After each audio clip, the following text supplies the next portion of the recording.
12월 27일 금요일 시편 115편 1절로 18절 우상의 허상과 하나님의 영광입니다. 시편 115편의 시인은 하나님의 인자하심과 진실하심을 노래하며 우상들과는 비교할 수 없는 분이시라는 것을 밝히고 있습니다. 우상은 인간이 만든 것이기에 생명이 없다라는 것을 밝히시며 하나님만을 의지하라 권고하고 있는 것이죠. 먼저 1절로 3절을 읽겠습니다. 여호와여 영광을 우리에게 돌리지 마옵소서.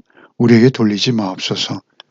오직 주는 인자하시고 진실하심으로 주의 이름에만 영광을 돌리소서. 어찌하여 뭇 나라가 그들의 하나님이 이제 어디 있느냐 말하게 하오리까. 오직 우리 하나님은 하늘에 계셔서 원하시는 모든 것을 행하셨나이다.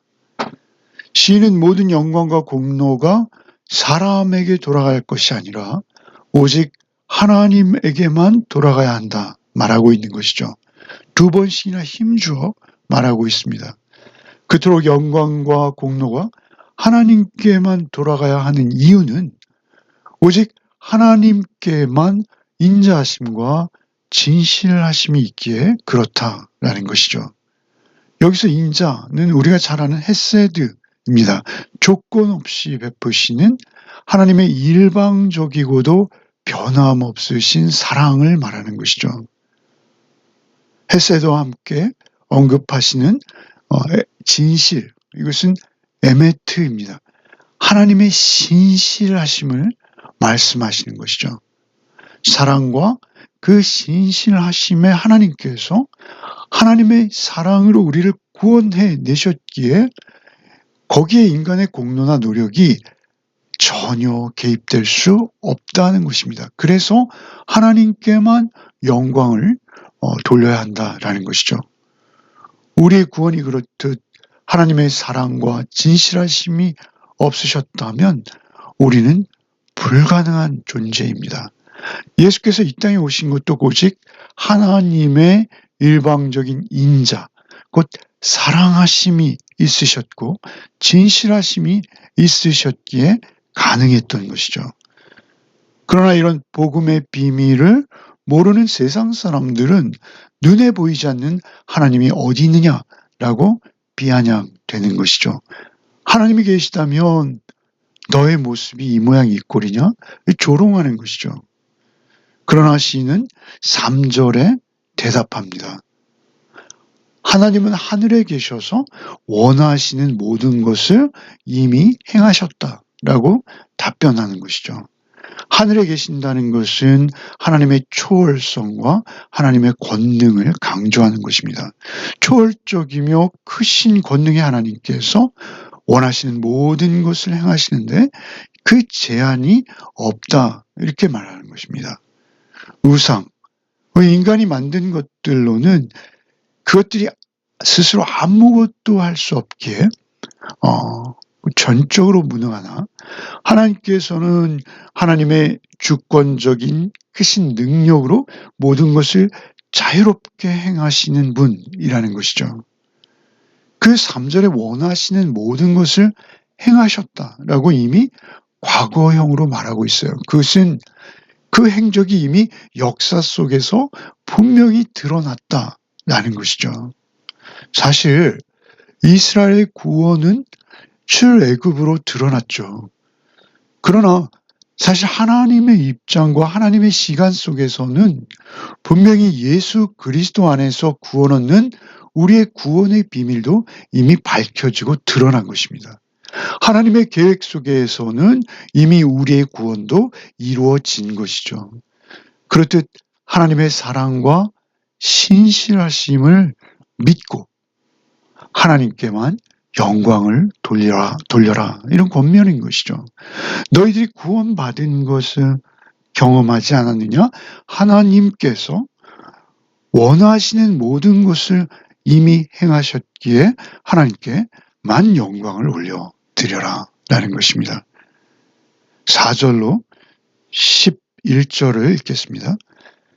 그들의 우상들은 은과 금이요 사람이 손으로 만든 것이라 입이 있어도 말하지 못하며 눈이 있어도 보지 못하며 귀가 있어도 듣지 못하며 코가 있어도 냄새 맡지 못하며 손이 있어도 만지지 못하며 발이 있어도 걷지 못하며 목구멍이 있어도 작은 소리조차 내지 못하느니라.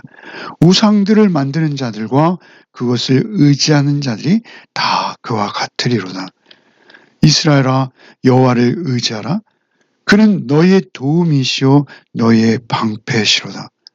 아론의 집이여, 여호와를 의지하라. 그는 너희의 도움이시요 너희의 방패시로다. 여호와를 경외하는 자들아, 너희는 여호와를 의지하라. 그는 너희의 도움이시요 너희의 방패시로다. 우상과 하나님을 대조하면서 오직 하나님만 신뢰하도록 초청하고 있는 것이죠. 결국 우상은 인간의 손으로 만든 무기력한 피조물이기에 창조주 하나님과 본질적으로 다르다는 것입니다.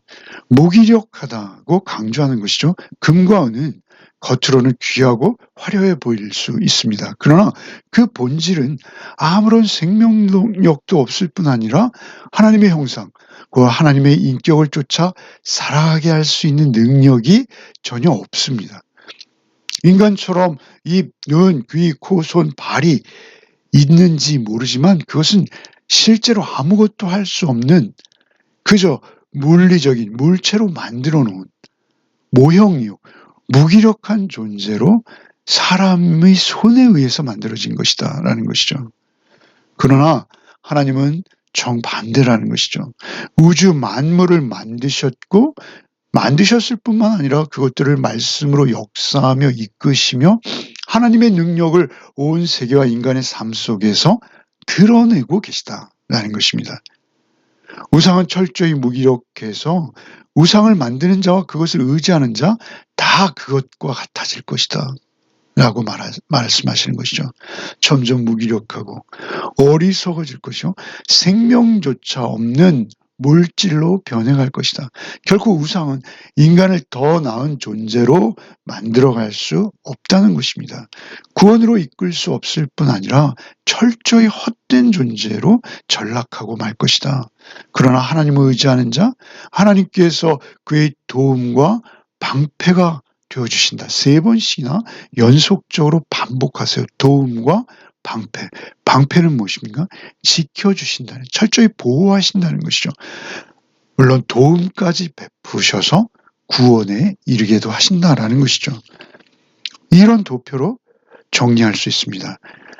우상과 하나님을 비교하는 것이죠. 그 기원과 본질과 능력과 결과가 다르다는 것이죠. 우상의 기원은 인간의 손이요. 하나님께서는 스스로 존재하시는 창조주이신 것이죠. 본질에 있어서 우상은 무생물, 감각기관이 있으나 무기력하고 하나님은 생명을 창조하시고 살려주시는 분, 생명을 주시는 살아계신 하나님. 능력 면에서 우상은 아무것도 못하는 금과 은, 물질이에요. 그러나 하나님은 전능하시며 우주를 창조하시고 다스리시는 분. 우상은 그를 믿고 따른 자들의 결과가 어떻다는 것이죠? 섬기는 자를 무기력하게 하고 헛된 존재로 추락하게 한다는 것입니다. 그러나 하나님은 어떠십니까? 의지하는 자를 보호하시고 방패가 되어주시고 도와주셔서 하나님의 형상으로 회복되게 하실 뿐만 아니라 하나님의 인격과 성품을 쫓아 살아갈 수 있도록 능력을 주시고 결국은 구원해 내신다라는 것이죠. 천지를 만드시고 나를 만드신 하나님을 버리고 내가 만든 그 어떤 것을 하나님처럼 신으로 받드는, 사실 요즘 우리가 사는 세상이 그렇게 돼버린 것 같습니다. 결국 돈과 명예와 권력, 그 허상이죠. 쾌락이라는 우상을 쫓아서 하나님을 등지는 경우가 얼마나 많은지 모르겠습니다.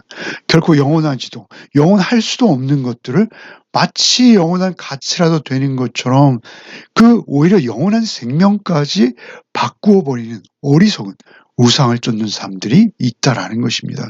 우상을 따른다는 것은 철저하게 눈에 보이는 세계만 인정하겠다는 것입니다. 현물적이고 직물적인 물질만을 쫓는 것이죠. 당장의 이익과 손해만을 계산하며 살아가는 인생입니다. 나를 창조하셨을 뿐만 아니라 인자와 진실함으로 언약의 말씀, 진리의 말씀을 주신 영원하신 하나님과 그의 나라를 버리는 어리석음을 범해서는 안 된다라는 것입니다. 오직 하나님의 말씀과 그 말씀을 통해서 드러난 하나님의 온 세계와 우주, 그리고 그분의 성품을 쫓아서 살 때 우리의 양심과 우리의 내면 세계가 풍성해지며 질서를 잡아갈 수 있게 되어질 뿐만 아니라 영혼의 구원까지 얻게 된다라는 것을 믿어야 된다는 것이죠. 12절로 18절을 읽겠습니다. 여호와께서 우리를 생각하사 복을 주시되 이스라엘 집에도 복을 주시고 아론의 집에도 복을 주시며 높은 사람이나 낮은 사람을 막론하고 여호와를 경외하는 자들에게 복을 주시리로다. 여호와께서 너희를 곧 너희와 너희의 자손을 더욱 번창하게 하시기를 원하노라. 너희는 천지를 지으신 여호와께 복을 받는 자로다. 하늘은 여호와의 하늘이라도 땅은 사람에게 주셨도다. 죽은 자들은 여호와를 찬양하지 못하나니 적막한 데로 내려가는 자들은 아무도 찬양하지 못하리로다. 우리는 이제부터 영원까지 여호와를 송축하리로다. 할렐루야.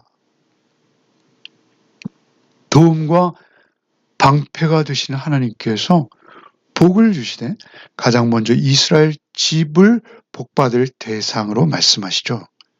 이스라엘 집은 이스라엘 전체 백성을 말하는 것이죠. 그 전체 백성, 곧 오늘 영적 이스라엘인 성도입니다.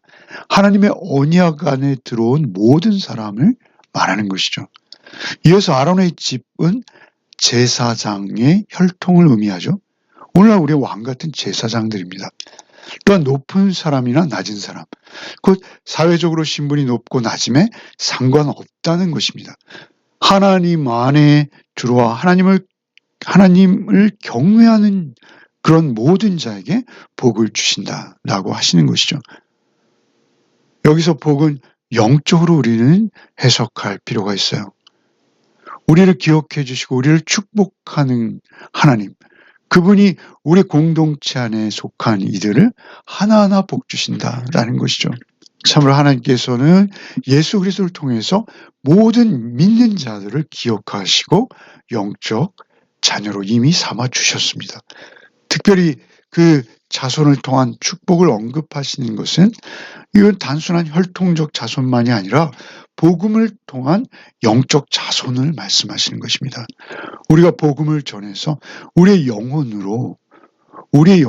영혼이 누군가 다른 하나님이 그 정하신 구원하시러 작정하신 어떤 영혼이 하나님 앞으로 구원받도록 인도하는 그 일을 통해서 우리의 영적 혈통을 이어가시겠다는 것이죠.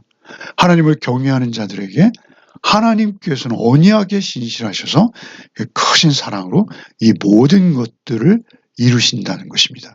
찾아오시고 우리를 초청하시며 또한 여호와께서 하늘로부터 땅을 우리에게 주시고 그 땅을 주관하도록 하신다라고 하십니다. 이스라엘은 하나님의 창조세계 안에서 관리자로 부름받았습니다. 그렇게 더 찬양해야 된다라고 말씀하시는 것이죠. 그러니까 죽은 자는 찬양하지 못한다 하십니다. 땅에서 누리는 동안 우리 하나님을 찬양하는 것이 우리의 책임이요 은혜 받은 자의 마땅한 도리라는 것입니다.